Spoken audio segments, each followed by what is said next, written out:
Bismillahirrahmanirrahim. मेरा नाम doctor Asif रज़ादी है. I'm assistant professor of gastroenterology and hepatology Sheikh Zayed Hospital. I'm consultant gastroenterologist at Farooq hospital Allama Iqbal town Lahore. मेरे पास अक्सर बच्चे लेके आ रहे होते हैं मरीज़, और वो अक्सर ये शिकायत कर रहे होते हैं कि एक बहुत इम्पॉर्टेंट चीज़ जिसमें बेड वेटिंग, रात को बच्चा जो है अक्सर बिस्तर पे पेशाब कर देता है. तो इसका क्या डॉक्टर साहब इलाज करें? इसमें जो सबसे इम्पॉर्टेंट है कि इस बच्चे को आपने डांटना नहीं है और इसके बच्चे को आपने ट्रेन करना है ताकि ये इस सूरत-ए-हाल से निकल सके.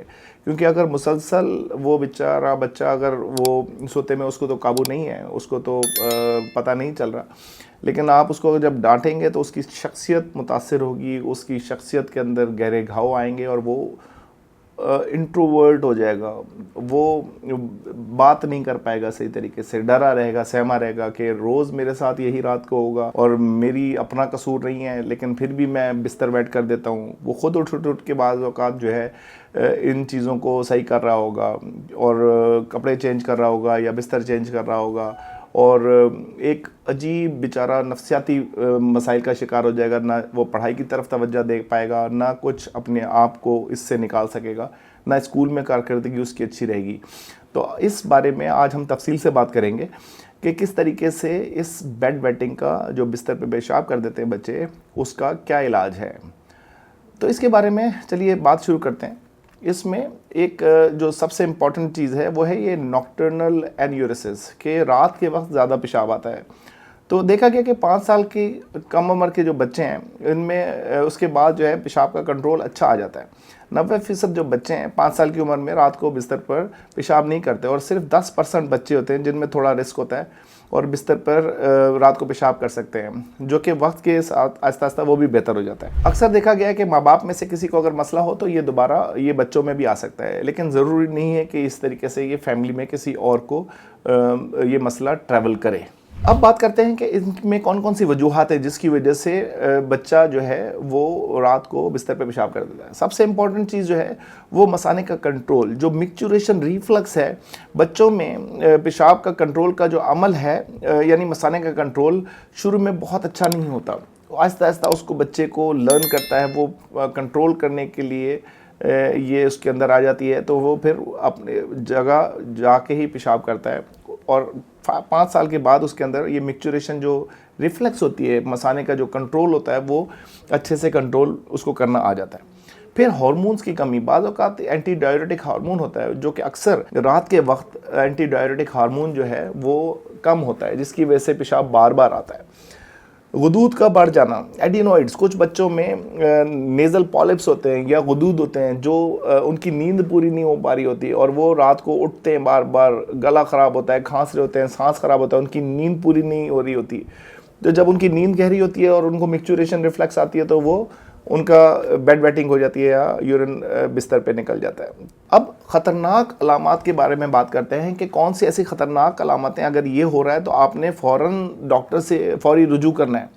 अगर आपको किसी बच्चे में देखें कि वो उसको बहुत ज़्यादा प्यास लग रही है और वो बहुत ज़्यादा पेशाब कर रहा है, अगर उसको शुगर तो नहीं है, बच्चों में भी शुगर होती है, तो इसलिए आप अपने बच्चों को बहुत ज़रूर देखें कि अगर वो बार बार पेशाब कर रहा है या बार बार प्यास लग रही है तो फौरी तौर पे अपने डॉक्टर से रुजू करना है. इसमें आपने घर में नहीं बैठना. फिर बच्चे का कद, वज़न अगर नहीं बढ़ रहा, ग्रोथ अगर उसकी ठीक नहीं हो रही, तो अपने डॉक्टर से फ़ौरन रुजू करें. बच्चे का रंग अगर पीला पड़ रहा है, पीलाहट का, जर्दी माइल का शिकार है, तो उसको अपने जो है ना डॉक्टर से फ़ौरन रुजू करना चाहिए.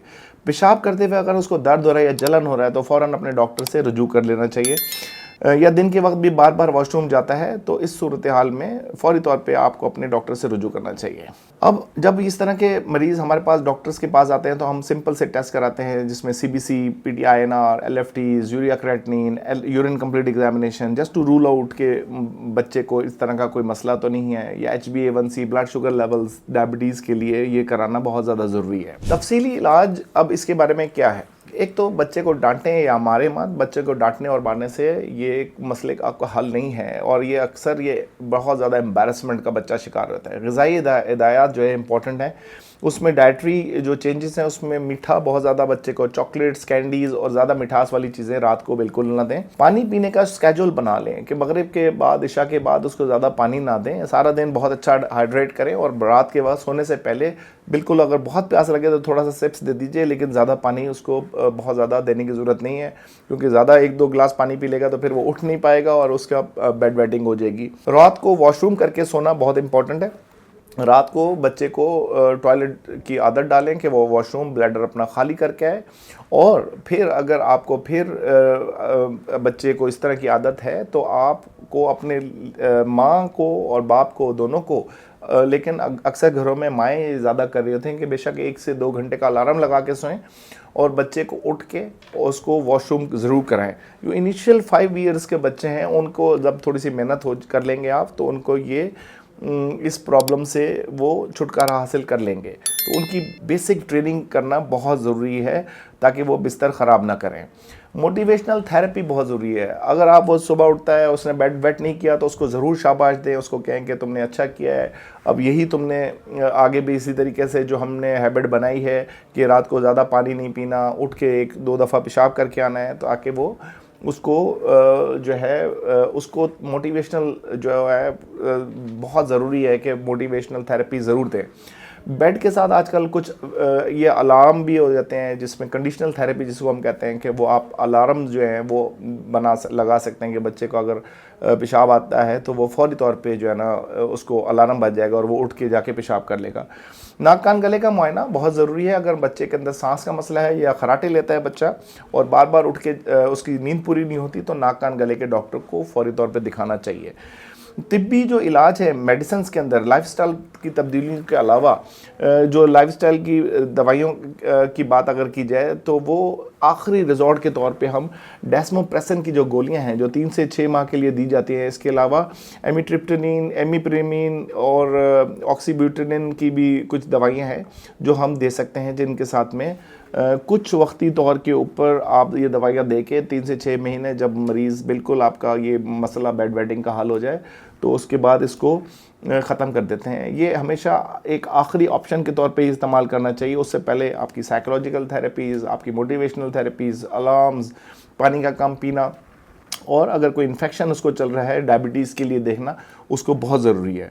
اگر آپ کو یہ ویڈیو اور یہ ٹاپک اچھا لگا ہو تو آپ اس چینل کو ضرور سبسکرائب کریں، ویڈیو کو لائک کریں، شیئر کریں تاکہ لوگوں کو یہ معلوماتی ویڈیو اچھے سے اچھے ملتی رہے. Thank you very much. اللہ حافظ.